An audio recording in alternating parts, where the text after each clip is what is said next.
안녕하십니까. 빠숑의 세상 답사기 오늘 방송 시작해 보도록 하겠습니다.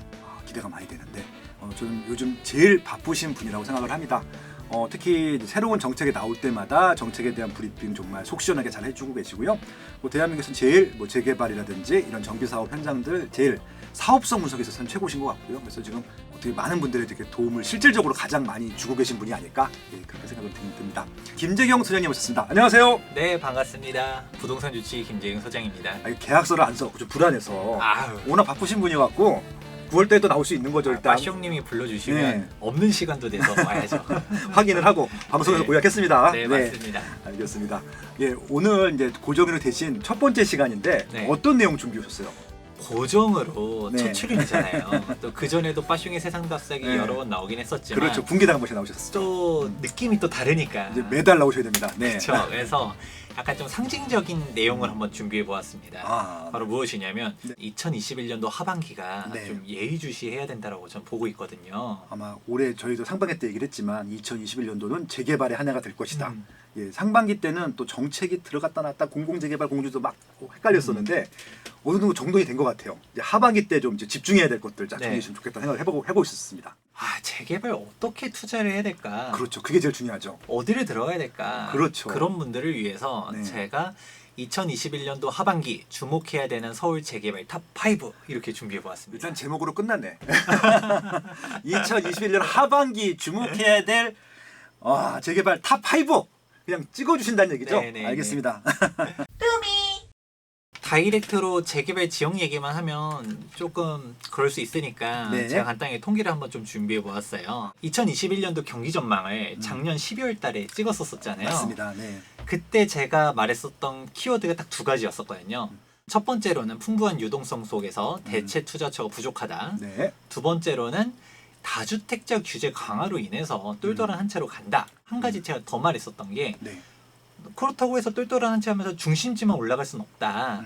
순환매의 장이 올 거다. 이런 얘기를 했었잖아요. 그렇습니다. 네. 가격대들이 서울뿐만 아니라 2021년도 상반기가 경기권들이 엄청나게 불타올랐거든요. 올해 경기권하고 인천이 진짜 서울은 오히려 잠잠한 것 같고 그쵸. 상대적으로 서울도 오르긴 올랐는데 네. 경기 장난 아니었죠. 맞습니다. 네. 서울이 올라가니까 네. 주변 지역들 네. 경기도가 올라가고 광역시도 올라가고 주변에 또 이제 중소도시도 올라가고 하는데 네. 돌고 하다 보니까 다시 서울의 장이 올 것 같다. 네. 서울을 좀 주목해 볼 필요성이 있다라고 그렇죠. 보고 있어요. 네네. 단순히 이제 지역만 얘기하기보다도 간단히 통계를 보자면 코로나 시대 이후로 네. 경기를 살리기 위해서 돈을 어마어마하게 풀고 있다라는 게 핵심이죠. 그렇죠. 현 정권이 집권한 이후로도 국가 예산 규모가 점점 더 가파르게 올라가고 있고요. 네. 근데 절대 여기서 끝나지 않는 게 추가 음. 경정 예산이 저는 4차까지 하는 경우를 사실 작년에 처음 봤어요.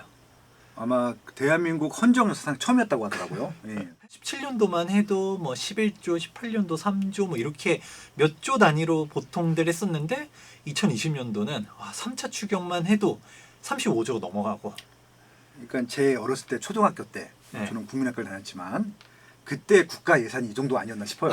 100조가 안 됐던 것 같은데 추경으로 보통 이렇게 한 번에 끝내버리네요. 그러네요. 네. 추경만 다 합쳐도 네. 이게 돈의 가치가 별로 잘 안 느껴지고 2021년도도 벌써 추경을 2번이나 했는데 2차 추경도 만만치 않게 거의 35조에 가까운 어마어마한 돈들을 풀고 있어요. 그렇죠. 흔히들 말하는 게 M2잖아요. M2죠. 광해의 통화. 그쵸. 그렇게 얘기하는데 우리가 2000년도 때만 딱 생각해 본다 하더라도 이때 통화량이 700조가 안 됐었는데 네.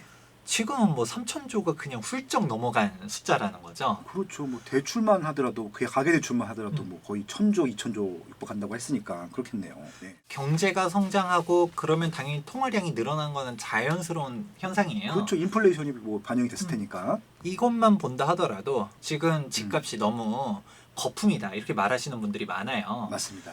솔직히 말해서 정상적인 가격으로 말할 수는 없죠.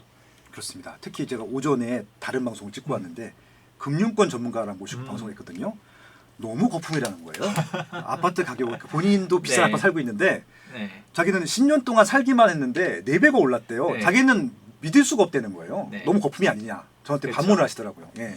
그러니까 저도 봤을 때 이게 너무 과열된 거는 솔직히 팩트라고 생각해요. 이 과열이 더 과열로 만드는 이유가 네. 근본적인 게 있다라는 건데 네. 이렇게 통화량이 너무 많이 풀리다 보니까 그러네요. 통화량. 네. 이게 돈이 있는 분들이랑 얘기를 하다 보면 그분들이 지금 강남에 막 40억도 하잖아요. 이제는. 아 크루리파크. 네. 그렇죠. 이제 뭐 39억 8천인가 실거래가 찍었다고 하던데 네. 40억을 주고 샀는데 얘가 뭐 5억 올라간다 해서 수익률이 뭐 되나요? 취득세만 해도 얼마인데 그렇죠. 그분들은 사실 지금 뭐 강남에 아파트를 사가지고 떼돈 벌려는 생각이 없어요. 돈의 가치가 너무 떨어지고 있다 보니까 인플레이션 해칭 네. 그리고 화폐 방어 네. 일명 에셋 파킹이라는 표현들도 요즘 많이 쓰잖아요. 그렇습니다. 네. 에셋 파킹. 그렇죠. 지금 10억의 가치랑 10년 전에 10억의 가치를 생각해 보면 하늘과 땅 차이가 돼버렸죠. 네. 그렇죠. 그러니까 지금 10억이 있었을 때 10년 후에 10억은 또 어떻게 될 것인가. 돈이 많은 분들이 돈의 가치를 방어하자. 이게 근본적인 사항이거든요. 이거를 이해를 해야 여러분들도 지금 서울이 싸다라고 말하는 게 결코 아니에요. 비싼데 근데 이게 더 비싸지는 배경이 여기에 있다. 최근에 경제부총리께서도 얘기했잖아요. 아, 지금 집값이 좀 과열되는 것 같다. 조정이 올 것 같다. 네. 라고는 얘기했었지만 근본적인 원인이 해결된 게 아무것도 없다는 거죠. 맞습니다. 그럼 정부가 돈을 그만 풀어야 되는데 돈 그만 풀고 가지도 않고 제가 또 두 번째 키워드로 얘기했었던 똘똘한 한 채 같은 경우도 지금 다주택자 규제를 완화할 것 같지도 않고 네. 소위 말하는 똘똘한 채로 가면서 지금 현 대통령님 취임 이후로 2017년도 5월달 이후로 누적된 변동률 보게 되면 그냥 장난 아니게 중심 지역이 많이 올랐다라는 것들을 알 수가 있고요. 수도권으로 놓고 본다 하더라도 우리가 지금 현재 경기권들이 많이 올랐다라고는 하지만 누적해서 보면 결국 핵심 지역들, 서울 중심 지역 그리고 서울과 가까운 지역에 있는 곳들이 많이 올라갔다라는 사실들도 알 수가 있어요. 그런데 최근 자료만 놓고 보면 사실 조금 다른 부분들이 있어요. 2021년도 상반기만 놓고 보았었을 때 네. 지금 전국적으로도 많이 올라가긴 했었죠. 지금 상반기가 뭐 사실 안 올라가는 데를 찾기가 더 어려울 정도로 그렇게 안 올라갔던 제주도마저도 올라가는 게 요즘 장이거든요. 제주도가 최근에 또 핫해졌죠. 네. 수도권만 놓고 보면 지금 그렇게 안 올라갔었던 동두천도 지금 올라가고 있어요. 작년에도 막 김포고 파주고 막 다 올라갈 때도 동두천 안 올라갔었는데 올해 상반기 때 수도권에서 안 올라간 데를 찾기 더 어려울 정도가 되었지만 네. 여기서 중요한 거는 경기권들 다 올라갔다 이걸 보여주려고 하는 게 아니라 오히려 서울이 잠잠하고 네. 경기권들이 더 불타오르고 음. 서울은 상대적으로 덜 올랐다. 그렇죠.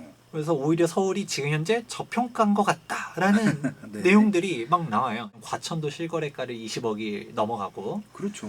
그러고 막 지금 어지간한 데들이 막 실거래가 20억, 18억 하면서 막 찍잖아요. 네. 그 엘센트로 물론 일반적인 유형이라고 보기에는 거의 안양에 가까운 유형이긴 하지만 그렇죠. 안양 동안구 쪽에 가까운. 그렇죠. 네. 그래도 그 엘센트로가 네. 16억 3천을 찍었다라는 거죠. 네. 아무리 GTX 인덕원용 호재가 있다 해도 네.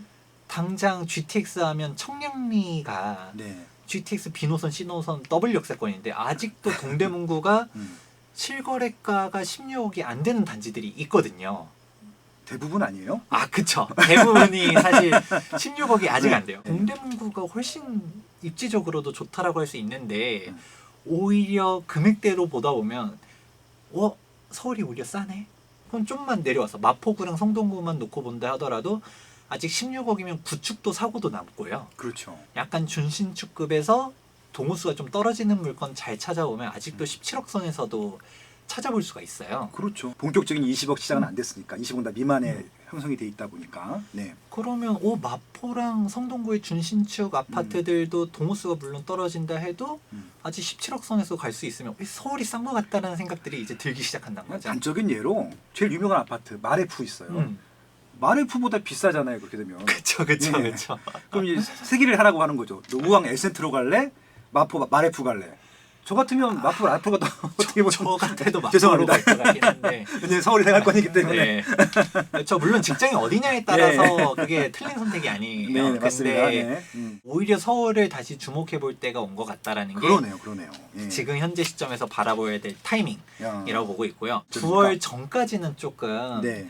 좀 현실적으로 움직이면 좋겠다. 아, 그래요? 9월을 네. 좀 기준 시점을 잡은 이유가 있으세요? 네, 2021년도 6월이 예. 정말 큰 분기점 중 하나였었잖아요. 6월 달이 정말 모든 것들을 판단하는 중요한 이 기준이었었죠. 그렇죠. 그때 양도세니 음. 종부세니 뭐 분양권에 대한 세금이니 막 다 그렇죠. 바뀌어나갔기 때문에 네. 그 전에 막 팔아야 된다, 하락한다라고 말한 사람들이 이제 막 폭락할 거다, 뭐 이런 식으로 또 얘기 많이 했었었는데 네. 금융권 전문가분들이 다 그렇게 예상을 하셨었죠. 그렇죠. 네. 사실 세금이 세긴 셌죠. 아유 세죠. 지금 말도 안 되는 세금입니까? 그렇죠. 그런데 우리가 6월 1일 되고 나니까 사실 하락은 없었죠. 그렇죠. 저희가 예상했던 많은 분들이 대기하고 있었던 네. 그런 하락은 없었죠. 오히려 가격대들이 올라갔죠. 왜냐하면 금매물들이 사라지면서. 그렇죠. 리스크들이 없었고 매물들이 어차피 이제 없어졌으니까 금매물들이 맞습니다. 뭐 종부세 때문에 내가 5천만 원 싸게 던진 물건들을 음. 굳이 6월 1일 지나가니까 내가 종부세 5천만 원 확정됐어. 네. 굳이 싸게 팔 필요가 없어지면서 그 다음 6월 1일까지 뭐 어차피 좀 기간이 그렇죠. 생긴 거죠. 네. 오히려 종부세를 얹어가지고 내놓은 매물들이 있었는데 네. 근데 이 매물 가격대들을 그대로 사실 수용하냐 안 하냐라는 거는 다른 얘기죠. 그렇죠. 매도자들이 시장에 그렇게 내놓긴 했지만 매수자들이 그 가격을 받아들이진 않았었거든요. 맞습니다. 본격적으로 9월달이 되면 좀 바뀔 거라고 보는 것 중 하나가 우리가 네. 매매 같은 경우는 거래량 통계들을 찾아보면 그 사이클이 깨진 지가 꽤 됐어요. 맞습니다. 이사철 이런 거가 별로 중요하지 않고 12월 때 한겨울 막 찬바람 쌩쌩 불어도 뜨겁다라고 하면 막 올라가고 그렇죠. 그게 요즘 매매 시장이거든요. 음. 하지만 아직도 전월세 시장은 음. 봄, 가을 이사철이 뚜렷하게 있게 되는데 지금 전세 가격대들이 장난 아니고 요즘 장이 실수요자들 장으로 재편이 된 상태인데 네. 그건 지금 무주택자분들께서 집을 살려고 했었을 때 지금 전세 만기돼서 이사철 때 알아보려고 했었을 때 그동안 6월 1일 딱 지나갔다 해서 오! 안 떨어지네 바로 사야지 이건 아니었지만 네. 막상 이제 이사하려고 하면 음. 그때 실수요를 전환하는 수요들이 정말 많거든요. 그렇습니다. 매물 가격 미친 것 같은데 라고 해도 제일 중요한 게 매물이 많지도 않아요. 네. 그런 상태면 이 몇 개가 거래되는 순간 가격대들이 금방 치고 올라갈 게 눈에 훤한데 그럼 본격적인 이사철이 오기 전에 조금이라도 싸게 움직이려고 한다라고 하면 지금 이 영상이 8월달에 올라가잖아요. 네. 결단을 내리시는 게 정말 중요하다. 음. 항상 지나고 보면 뭐 지역 분석 얼마나 잘하냐 못하냐 이것보다도 언제 들어갔느냐가 사실 그게 제일 중요하더라고요. 네. 그러니까 여러분들도 이걸 잘 보면서 서울에 신축을 받을 수 있는 재개발 지역들 중에서 어떤 지역들을 내가 주목해 보면 좋을지 제가 한 5군데 추려보도록 하겠습니다.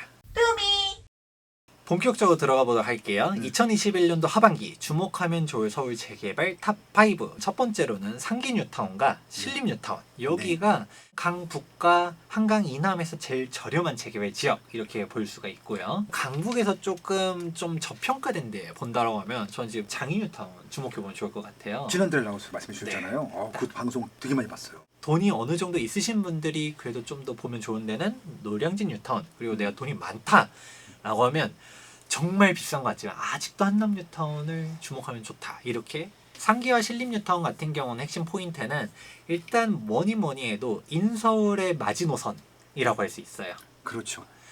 1, 2, 5구역을 좀 낮은 금액으로 갈 수 있는데 네. 이 1, 2, 5구역 같은 경우는 투자 금액대가 지금 한 4억 초반에서 중반 정도 아 그래요? 네, 오. 들어간다라고 네네네. 볼 수 있어요. 음. 서울에서 제일 끝이다라고 볼 수 있지만 반대로 말하면 서울의 관문이라고도 볼 수 있거든요. 그렇죠. 내가 뭐 위정부라든지 별내라든지 경기권역보다도 그래도 서울로 오고 싶어. 이런 분들은 상계 뉴타운을 주목해 보시면 정말 좋을 것 같고 상계 뉴타운도 조합설립 인가가 다 나오고 사실 3구역이 해제구역이었었는데 최근에 공공재개발 2차 후보지로 또 선정이 되면서 그렇죠. 퍼즐이 다시 맞춰지는 네. 그런 모양새도 있습니다. 4구역은 이미 입주도 끝냈고 아주 6 성공적이죠. 그쵸? 시세가 뭐. 예. 시세가 벌써 뭐 호가는 15억도 나와요. 그렇죠. 예. 그러니까 야 벌써 상계가 그럼 완성된 상계는 어떻게 될까 이게 보여지는 거거든요. 그러니까 지금 이게 첫 구역이라서 그렇지 한 구역만 더 입주 곧 할 거잖아요. 그다음부터 또 한 번 더 업그레이드 될 거고 이제 세 번째 구역 입주할 때쯤이면 이제 겜셋이죠. 신도시가 생겨보니까. 예. 상계 뉴타운 결코 무시할 곳이 아니다. 네. 주목해보면 좋다 이렇게 얘기하고요. 네. 그 다음은 이제 신림 뉴타운. 신림타운. 신림 뉴타운도 정말 빠르게 움직이고 있어요. 3구역은 지금 벌써 2주 중에 2주 하고 들어가 있더라고요. 있고요. 예. 2구역은 최근에 관리 처분 인가가 났고요. 빨리 가네요. 네. 가장 중요한 1구역. 그렇죠. 1구역 같은 경우는 이제 시공사 선정 준비 중에 있어요. 지금 여기 진짜 초역세권 아니에요? 맞습니다. 단지 전철로 끼고 있는. 예. 지금 경전철이 바로 예. 여기에 생길 예정이기 때문에 네. 내년 개통 예정이거든요. 그렇죠. 개통은 여의도까지 갈 수 신림선. 있어요. 네. 그리고 뭐 중간에 환승한 노선들이 다 황금 노선이에요. 네. 맞습니다. 신림 뉴타운 같은 경우는 금액대가 얼마 정도로 들어가냐? 음. 6억 중반 정도. 많이 오르긴 했다. 네, 많이 3억대였었는데. 오르긴 했죠. 맞아요. 6억대 중반. 예. 벌써 6억대 중반인데 예. 근데 주변 가격대들 보면 사실 음. 만만치가 않아서 아니 저희 방송 처음 나오셨을 때가 한 2년 됐잖아요. 네. 그때 상계 뉴타운이나 신림 뉴타운이랑 가격이 비슷했었거든. 맞아요. 예, 여기는 지금 이제 더 이제 많이 진도가 나가다 보니까 네. 많이 올랐네요. 예. 인서울에 재개발 지역 관심 있으신 분들 많잖아요. 네. 그래서 제가 상기랑 신림은 네. 보다 상세하게 준비를 했거든요. 지금 당장 사실 분들도 있을 테니까 한번 보도록 하겠습니다. 진짜. 그래서 이거 상계 신림 같은 경우는 2편, 3편 음. 주목해 보시면 좋을 것 같고요. 다음은 장인 뉴타운인데 장인 뉴타운에 대한 상세 설명은 일전에 빠숑이 사상답사기에서 설명을 했잖아요. 네. 여기서 살짝 달라진 것만 하나 얘기해 드릴게요. 뭐가 달라졌나요? 12구역이 12구역? 그때는 해제 지역이었는데 네. 저희 영상 촬영 이후에 2021년도 8월 4일에 음. 공공직접 시행으로 이사 네. 대책의 6차 후보지로 갖다 선정이 됐어요. 아마 이거 선정하신 분이 저희 방송을 보지 않았을까? 보통 이제 장유스타를 소개하니까 이참에 한번 좀 제대로 진행해 보자. 네. 아마 좀 이렇게 후보지로 넣으신 게 아닐까. 제 생각이지만 대통령님부터 해서 청와대 웬만한 분들은 다 보고 계시지 않을까. 장인 뉴타운에 대해서는 제가 그때도 말했었던 내용을 딱 함축적으로 정리해 보자면 네. 사건 사고가 많았었던 재개발 지역이고 반토막 그렇죠. 났었지만 지금 부활하고 있다. 지금 장인 뉴타운 위쪽에서 입주한 아파트들은 있지만 사실 가격대가 지금 얘네들을 보면 안 되고 역세권에 있는 장인 6구역, 4구역, 10구역이 입주를 안 했잖아요. 대장이죠. 얘네 대장 구역들이 입주를 하고 나면 그때 장이 가격이 달라질 게 첫 번째. 그렇죠. 약간 좀 애매했었던 게 해제 지역들이 너무 많아서 좀 이빨이 빠진 것 같았었는데 8구역, 9구역 공공 재개발 됐고요. 지금 15구역은 소송 끝에 승소해서 지금 다시 조합 설립 인가를 위해서 움직이고 있고 12구역 방금 처음에 얘기했었죠. 공공 직접 시행자 방식으로 했다가 지정이 됐었고 지금 11구역도 지금 어떻게 통합 재개발 가냐 아니면 가로주택 가냐 하면서 막 말들이 나오고 있고 13구역 같은 경우는 신축이 너무 많아서 조심은 해야 된다. 다만 노후도가 충족된 데들끼리 뭐 가로주택을 가냐 재개발에 가냐 이런 식으로 말들이 나오고 있다 이렇게 얘기를 했어요. 사실 6구역, 4구역, 10구역 당연히 초역세권 대단지 브랜드도 좋고 좋아요. 그런데 금액대가 막 9억, 10억 들어가니까 그렇죠. 만만치 않거든요. 제가 주목하라고 얘기 드리고 싶은 거는 바로 장애 14구역. 14구역. 14구역이 정말 저평가된 곳이에요. 네. 싼 이유가 있었죠. 네. 주변이 다 해제 지역이잖아요. 예, 13 해제. 12도 해제였었죠. 68 해제, 예. 15도 15도 애매했었고. 소송 중이었으니까 맞습니다. 원래는 예. 이거는 해제라고 보는 게 사실 맞았었었고. 그러니까 저쪽에 서남 쪽은 다 아니었던 거잖아요. 네. 예. 근데 지금 그 입지가 저평가될 수밖에 네. 없었죠. 예. 그래서 14구역이 아파트가 들어선다 하더라도 주변이 다 빌라니까 주거 네. 환경이 조금 쎄하긴 했죠. 그렇죠. 도로도 옛날 도로 쓸 거고 네. 애매했었죠. 예. 그런데 주변이 다 완성되는데 14구역이 이러면 그전 입지로 보면 안 되고 무엇보다 14구역이 싸요. 딱 봐도 싸 보이네요. 네. 예. 투자 금액이 네. 5억으로 들어갈 수 있어요. 아직. 야, 그럼 이거 실린 뉴타운보다 싸네. 이야. 그렇죠. 예. 신림보다 싸고요. 네. 아까 상기 뉴타운이 4억 초중반 얘기했잖아요. 그렇죠, 그렇죠. 그럼 뭐 쉽게 보면 4억 중반을 봐야 되는데 유사하네. 예. 그러면 5천만 원만 더 쓰면 노원구에서 쫙 성북구로 점프할 수 있다라는 거죠. 그렇죠. 성북구하고 노원구는 또 차원이 다르지. 물론 장인 뉴타운에서 대장은 아니지만 네. 대장은 지금 9억 10억 들어가는데 반값도 안 들어가는 거죠. 네. 그렇게 되니까 장인 14구역 지금 들어오면 좋을 타이밍 이렇게 보고 있고요. 네네. 돈을 좀 더 쓴다라고 하면 노량진이 많이 올라가긴 했지만 아직도 저는 입지 대비 저평가로 보는 게 노량진이라고 보고 있어요. 노량주는 이제 시작이잖아요. 맞아요. 한 구역도 이제 2주 6구역인가요? 아무튼 이제 2주. 맞아요. 야, 예. 아주 빠숑님이 정확하게 포인트를 짚어주셨는데 노량진 가격대가 왜 저평가냐라고 물어볼 수 있는데 노량진이 가시화돼서 입주한 단지가 없어요. 네. 그렇다 보니까 노량진 주변에는 오래된 아파트들이 막 중간중간 막 이런 식으로 있고 장승배기역 쪽에 상도파크 자리가 있긴 하지만 네.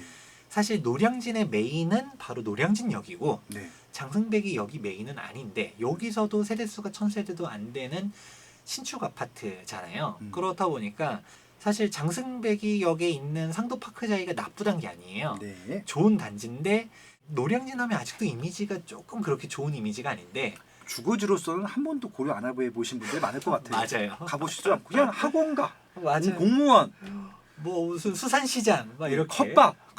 네. 예. 그런 이미지가 강한데 여기 가격대들 보면 장난 아니거든요. 한 번도 싼 적이 없었던 것 같아요. 네. 2000년도부터 해서 2004년도부터 이후로 해서. 근데 중요한 네. 거는 싼 네. 적이 없는 것 같다 하더라도 이 가격이 사실 네. 실질적인 입지를 놓고 보면 그렇죠. 싸단 거죠. 주변이 워낙 많이 올랐으니까. 천지기벽의 노량진이 될 것 같고 당장 직접적으로 흑석 뉴턴을 보면 좋을 것 같은데 음. 흑석 7구역 아크로 리버하임이 네. 25억도 하거든요. 그러니까 실거래가로 22억이 넘었으니까. 그렇죠. 흑석은 잘 아시겠지만 지금 3구역, 9구역, 11구역 중간 가운데 퍼즐들이 빠져 있어요. 거기도 해제가 되고 지금도 우여곡절이 많고 네. 뭐 시공사 해제되고 다시 또 선정하고 복잡해요 지금 막. 뭐 흑석 2구역도 공동재개발 한다 뭐다 이러고 있고 또 안 하겠다 또 하고 막.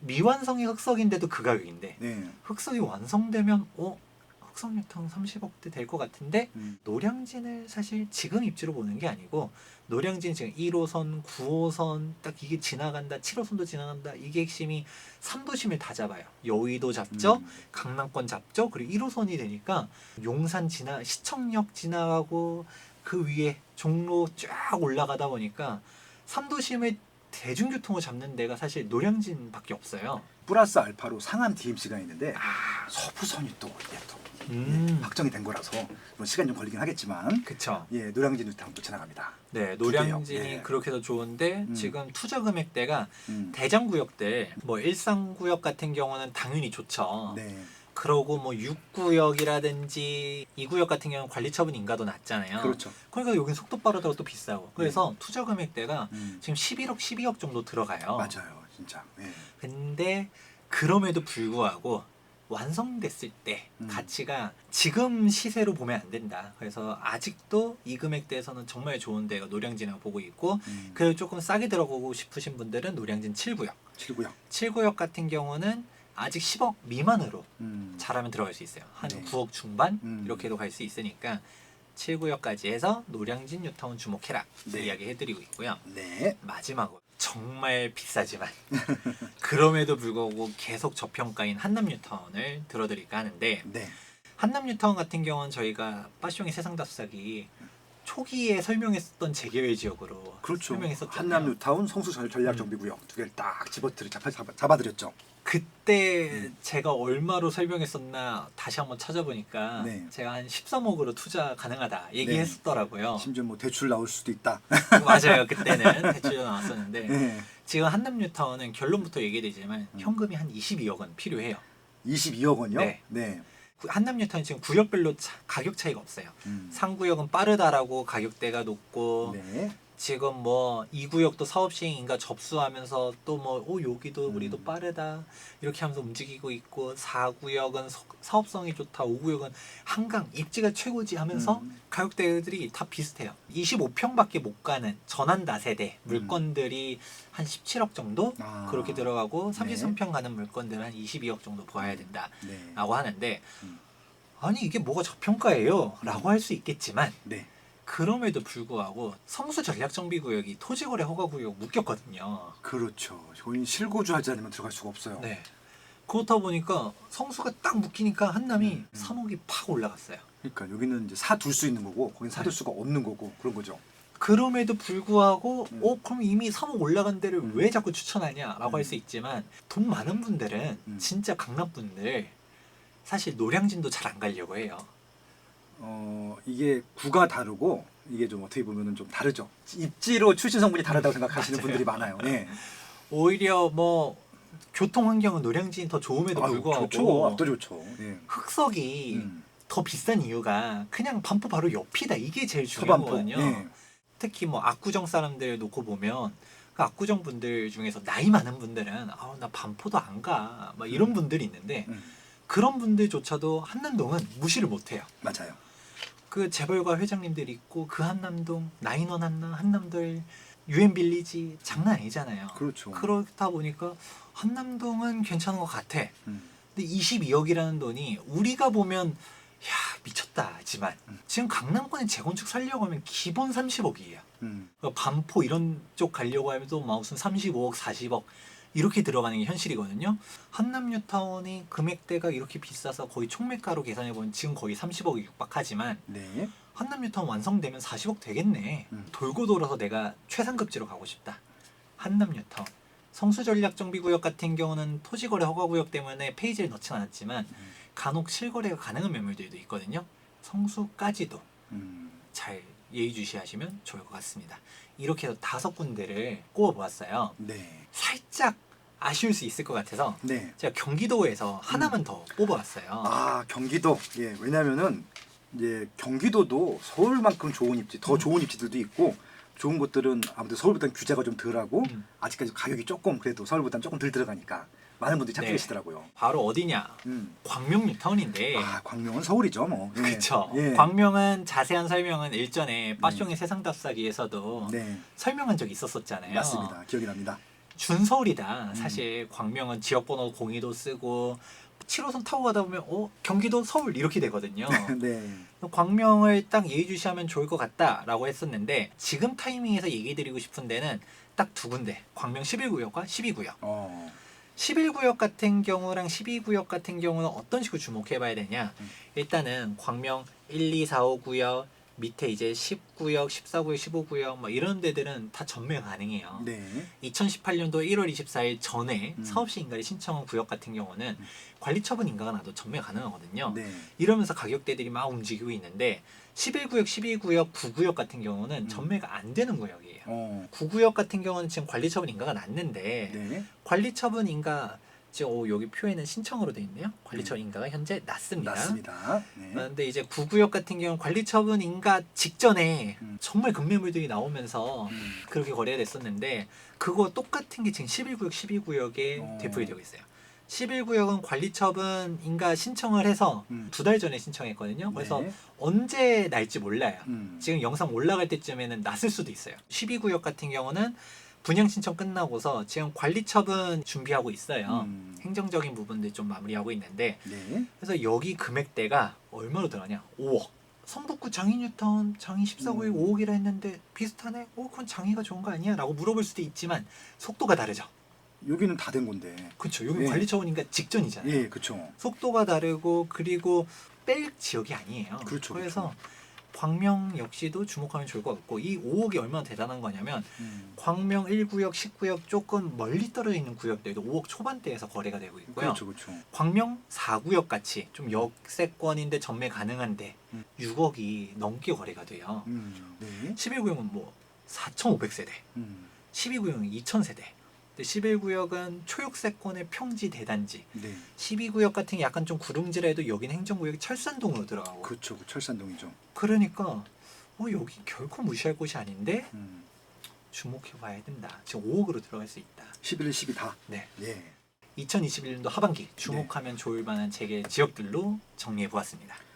아, 너무 깔끔하고 명쾌하고 정말 알짜배기 정보 너무 감사하고요. 지금 청약, 사전 청약 이런 것들 때문에 청약으로 다 이슈가 넘어가 있는데 말씀드린 대로 이제 청약 이후에 패닉 바잉이 생길 것 같아요. 상대적인 박탈감. 누구는 당첨됐는데 누구는 안 되고. 근데 이건 뭐 청약 측에서는 늘 일반적인 일이었었거든요. 아마 이 방송에 나갈 때쯤이면은 이제 그 개포 그 DH자이 아마 이제 줍줍 끝났을 텐데 제 생각에는 20만 명, 30만 명 모였을 것 같아요. 예, 몇 대 안 되는데 그거 하고 나면 허탈하거든요. 그만큼 지금 청약 시장은 이게 나오는 물량 대비 청약 대기 수요가 너무 많아서 내 의지대로 그걸 할 수가 없어요. 이거 말 그대로 진짜 가점이 높거나 아니면은 운이 좋거나일 텐데 정말 나는 새 아파트를 간절히 원하고 싶어라고 하는데 돈은 얼마큼 있고 이러신 분들은 그냥 이렇게 확정된 것들 선택하시는 것들이 가장 올바르고 합리적이고 가장 빠르게 새 아파트를 맞이할 수 있는 가장 좀 좋은 선택이 아닐까. 특히 새 아파트를 준비하시는 분들한테는 오늘 방송이 굉장히 값진 방송이 되겠구나. 네, 그런 생각이 들었습니다. 네. 상계 뉴타운과 실뉴타운 같은 경우는 좀 2부, 3부 기대해 주세요. 아, 너무 기대되는 게 아무튼 상계, 신림 아마 서울 노리시던 분들 중에는 어떻게 보면 마지노선이라고 말씀하셨는데 디테일하게 한번 저희가 분석을 해드릴 테니까 한번 깊이 있게 봐주시면 좋겠습니다. 2부도 기대해 주세요. 네. 네.